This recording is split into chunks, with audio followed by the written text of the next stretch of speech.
ஸ்ரீ குருப்பியோ நம. பெரியவாச்சரணம். ஹரஹர சங்கர ஜெய ஜெய சங்கர. உபவேதங்கள் எதற்கு அப்படிங்கிறதான் டைட்டில் கொடுத்துருக்கா பெரியவா. அதாவது இந்த சதுர்தச வித்யாவை விட அதோட கூட இந்த 4 வேதங்களும் 4 அங்கங்களும் உபவேதம்னே சொல்லப்பட்டிருக்கு. அப்படின்னா வேதத்துக்கு ஒரு சப்ளிமெண்ட்ரியாக இருக்குது அப்படின்னா அது வந்து ரொம்ப ரொம்ப முக்கியமான ஒரு பார்ட்டாக இருக்குது. அதனால தான் அதுக்கு உப அங்கம்னு சொல்கிறத விட உபவேதம்னு சொல்கிறாங்க. இப்போது நம்ம புரிஞ்சுக்கிறதுக்காக நான் இப்படி இப்போ எக்ஸ்பிளைன் பண்ணுறேன் பாருங்களேன். இப்போது ஒரு பாட்டு இருக்குது. அந்த பாட்டில் வந்து ஒரு கோரஸ் வருது, பீட் வருது, கோரஸ் பீட் வருது. அப்போது அந்த கோரஸ் பீட் அந்த நல்லா எடுத்தாதான் அந்த சாங்கு வந்து ஒரு ஒரு என்ன சொல்கிறது, ஒரு ஃபுல் ஃபார்முக்கு வரும் அது. ஸோ அந்த கோரஸ் வந்து நல்லா இல்லை அப்படின்னா ஏனோ தானோன்னு போச்சுன்னா, நீங்கள் இளையராஜாவுடைய சாங்ஸ் எல்லாத்துலேயுமே பார்த்தீங்கன்னா மேக்ஸிமம் வந்து இந்த கோரஸ் இருக்கும். அந்த கோரஸ்னுடைய முக்கியத்துவம் க்ளோரிஃபைஸ் த மெயின் சாங். அதே மாதிரி நீங்கள் டான்ஸ் ஆடுற போச்சேன்னு வச்சுக்கோங்களேன். ஒரு மெயின் ஆர்டிஸ்ட் இருக்கான்னா அவளோட கூட இருக்கக்கூடியவாளை காம்ப்ளிமெண்ட் பண்ணி ஆடுற போச்சே தட் கிவ்ஸ் த என்ன சொல்கிறது, ஒரு மேஜிக்கல் க்ரியேட் பண்ணுறது.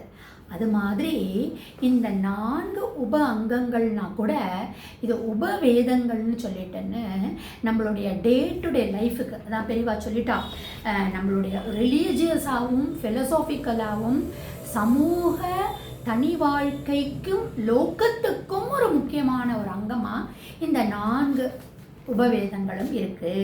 இப்போ பார்த்தேன்னா ஆயுர்வேதம்ங்கிறது என்ன? வைத்திய சாஸ்திரங்கள். ஸோ அதை எப்படி நம்ம இம்பார்ட்டண்ட் இல்லை, சப்ளிமெண்ட்ரி நம்ம சொல்லிட முடியும்? அது வந்து எப்போதான் நம்மளுக்கு, நம்ம இப்போ கூட ரீசெண்டாக பார்த்தோம், நம்மளுடைய ஆயுர்வேதத்தில் இல்லாததா அவ்வளவு பொக்கிஷங்கள் இருக்குது.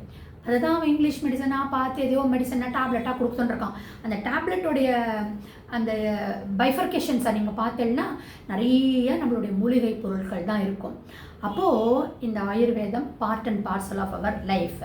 அடுத்தது தனுர்வேதம், யுத்தமை எப்படி நீங்கள் ஒரு part and parcel of our லைஃப்னு சொல்லணும். இது எப்படி நம்மளோட லௌகிக வாழ்க்கைக்கு வந்து யூஸ்ஃபுல்லாக இருக்கும் அப்படின்னா, பெரியவா இதை எப்படி சொல்கிறா அப்படின்னா, அர்ஜுனன் வந்து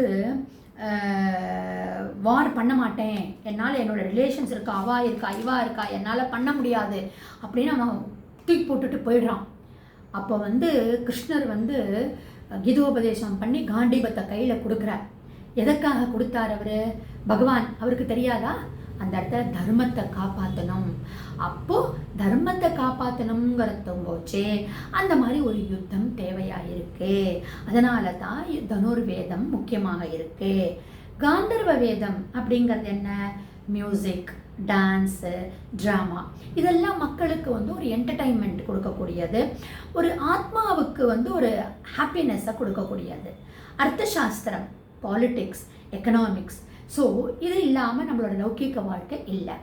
ஆனால் இப்போ இருக்கக்கூடிய காலகட்டத்தில் இந்த 4ம் நம்ம என்ன பண்ணுறோம், எவ்வளவு மிஸ்யூஸ் பண்ணி நம்மளுக்கு லோக வாழ்க்கைக்கு ஒரு ப்ரொடெக்ஷனாக இல்லாமல் ஹானியை தான் கொடுக்கறது அப்படிங்கிறத பெரியவா வந்து ரொம்ப வருத்தத்தோடு சொல்கிறான். அதாவது இந்த தனுர்வேதத்தில் ஆட்டம் பாம் அது இதுன்னு சொல்லி கோல்டு வாரை நம்ம ஒரு சண்டை நடக்கிறத நம்ம பார்த்துட்டுருக்கோம் நம்ம. அப்போ என்ன ஆகுது, மக்கள் வந்து ஒரு பயத்திலையும் போட்டியிலையும் பொறாமையிலையும் இருக்குது. அப்போது இந்த சரி ஓகே, ஆயுர்வேதம் நம்ம ஆல்ரெடி சொல்லிட்டேன், வைத்தியத்தினுடைய பொக்கிஷனை நம்ம காப்பாற்றாமல் எல்லாத்தையும் இங்கிலீஷ் மெடிசனில் நம்ம கொடுத்துன்னு உட்காந்துருக்கோம். இப்போது காந்தர்வ வேதம், மியூசிக், டான்ஸ், ட்ராமாவும் என்னவாயின்ருக்கு? எல்லாமே சொல்லலை பெரியவா, சில டவுன்ஃபால் கண்டென்ட் இருக்குது.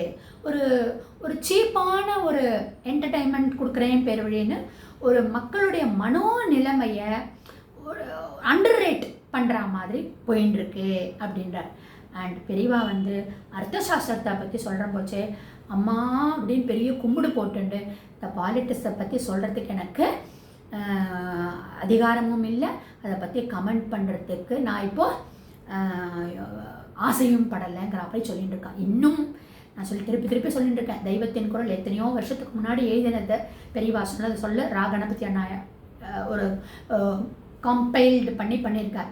இன்றைக்கும் இந்த அர்த்தசாஸ்திரத்தை வந்து எப்படி ஒரு சாணக்கியர் எவ்வளோ அழகாக ஷட்யந்திர ட்ரிக்கெல்லாம் பண்ணினார். ஒரு கூனி, ஒரு சகுனி எடுத்துக்கோங்க, எத்தனை இது பண்ணான், அதர்மத்துக்கு துணை போனான், அப்போ தர்மத்துக்காக சண்டை போட வேண்டியிருந்தது. இந்த மாதிரி நம்மளுடைய லௌகீக வாழ்க்கைக்கு ஒரு பிரயோஜனம் படணும் அப்படின்னு வேதம் எவ்வளவு முக்கியமோ அதே மாதிரி இதை உபவேதம்னு டைட்டில் கொடுத்து நம்மளுடைய மகான்களும் ரிஷிகளும் வழிவகுத்து கொடுத்துருக்காங்கிறத நம்ம வந்து இப்போது ராங் வேல நம்ம யூஸ் பண்ணிட்டு இருக்கோம் அப்படின்னு சொல்லிட்டு பெரியவா சொல்கிறா. எதெல்லாம் ஒரு பரமாத்மாவோட க்ளோஸ் கான்டாக்ட் கொடுக்கக்கூடிய ஒரு ஒரு ஐட்டமாக இருக்கோ அதெல்லாம் இப்போ நம்ம வந்து விட்டுட்டு ஓடிண்டு உட்காண்டிருக்கோம். இப்போ என்ன பண்ண வேண்டியிருக்கு, அதுகளையும் க்ளீன் பண்ணி அதுகளையும் தர்மத்தோட அந்த வழியில் கொண்டு போகிறதுக்கு, தர்ம வழியில் கொண்டு போகிறதுக்கு நாம் இப்போ வழிவகுக்கணும். அதனால தான் இந்த உபவேதம் அப்படிங்கிறத ஒரு முக்கியமான ஒரு அங்கமாக பெரியவா சொல்கிறா.